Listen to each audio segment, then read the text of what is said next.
क्या आज घर की बड़ी बहू महक को इसकी जिंदगी का सबसे बड़ा और जहरीला ताना मिल गया है? और क्या फबीहा ने महक की दिखती रग पर हाथ रखकर उसका सारा गुरूर खाक में मिला दिया है? दोस्तों, ड्रामा सीरियल मेरी बहू के आने वाले एपिसोड में कहानी एक बहुत ही जज्बाती और सनसनीखेज मोड़ लेने वाली है। घर में इख्तिदार की जंग तो चल ही रही थी, लेकिन अब बात जात पर और औलाद पर आ गई है। कहानी की शुरुआत वहीं से होती है जब महक अपनी आदत के मुताबिक घर के हाल में खड़ी होकर सब पर हुक्म चला रही होती है। महक फबीहा और ईमान को इकट्ठा करती है और उन पर बरस पड़ती है कि तुम दोनों घर के कामों में दिलचस्पी नहीं लेते। महक कहती है कि मैं सुबह से लेकर रात तक घर के कामों में लगी रहती हूँ और हलकान हो जाती हूँ, लेकिन तुम दोनों को कोई एहसास नहीं है।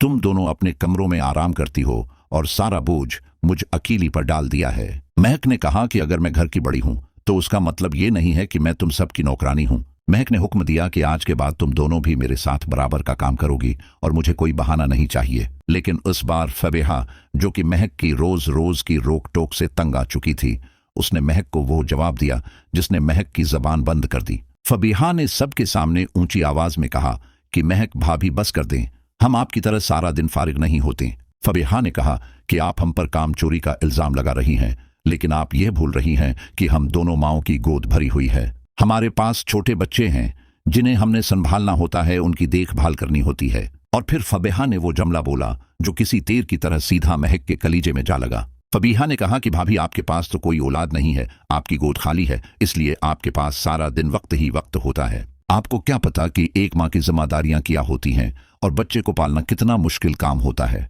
आप तो आजाद हैं, आपके रोने वाला कोई नहीं है, इसलिए आप सारा दिन घर की सफाइयां कर सकती हैं, लेकिन हम नहीं कर सकते। फबीहा का ये तौना सुनकर महक का रंग फिक पड़ गया और उसकी आंखों में जो गुस्सा था वो एकदम आंसुओं में बदल गया, क्योंकि महक के लिए उसका बांझपन उसकी जिंदगी का सबसे बड़ा दुख था, जिसे वो अपनी हुक्मरानी के पर्दे में छुपाती थी। महक को उम्मीद नहीं थी कि घर की लड़ाई में उसे उसकी महरूमी का ताना दिया जाएगा। ईमान, जो वहां खड़ी थी, उसे भी फबीहा की ये बात बहुत बुरी लगी, क्योंकि वो जानती थी कि ये कितना बड़ा दुख है।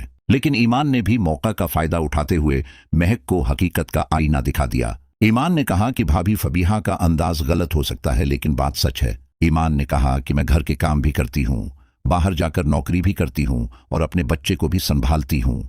मेरे ऊपर दगनी जिम्मेदारी है, जबकि आप घर पर अकेली होती हैं। अगर आप घर का थोड़ा ज्यादा काम कर लेती हैं तो ये कोई एहसान नहीं है, क्योंकि आपके पास बच्चों की जिम्मेदारी नहीं है। यहाँ महक बिल्कुल अकेली पड़ गई है।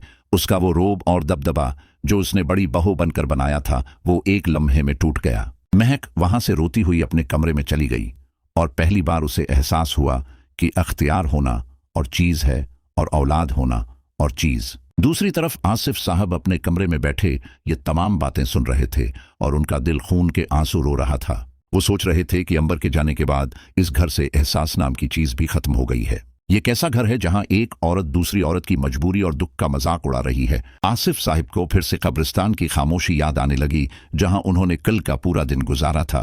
उन्होंने सोचा कि मर्दों की बस्ती में उस घर से ज्यादा सुकून है, क्योंकि वहां कोई किसी को ताने नहीं देता। अब कहानी में एक नया मोड़ आएगा, क्योंकि महक इस ताने को कभी नहीं भूलेगी। महक का गुस्सा अब इंतकाम में बदल जाएगा और वो फबीहा और ईमान का जीना हराम कर देगी। महक अब अपने शवहर आर्यान को इस्तेमाल करेगी और उससे कहेगी कि तुम्हारे घर वालों ने मेरे बांझपन का मजाक उड़ाया है। आर्यान, जो पहले ही अपनी बीवी के असर में है, वो ये सुनकर अपने भाइयों के गले पड़ जाएगा और यूं ये घर जो पहले ही टूट फूट का शिकार था, अब मुकम्मल तौर पर बर्बाद हो जाएगा। शाहवीर, जो ये सब देख रहा है, उसे अब अपनी गलती का और भी ज्यादा एहसास हो रहा है। उसे लग रहा है कि अगर उसने ईमान का साथ दिया होता और घर के हालात ठीक रखे होते तो आज ये नौबत न आती। शाहवीर देख रहा है कि ईमान कितनी मजबूत औरत है, जो नौकरी भी कर रही है और बच्चे को भी पाल रही है। लेकिन महक की ये चोट अब घर में चैन से किसी को नहीं बैठने देगी। अब देखना यह है कि क्या आसिफ साहब उन बिगड़ते हुए हालात को संभाल पाएंगे या वो भी हिम्मत हार जाएंगे, और क्या ईमान महक के दुख को समझते हुए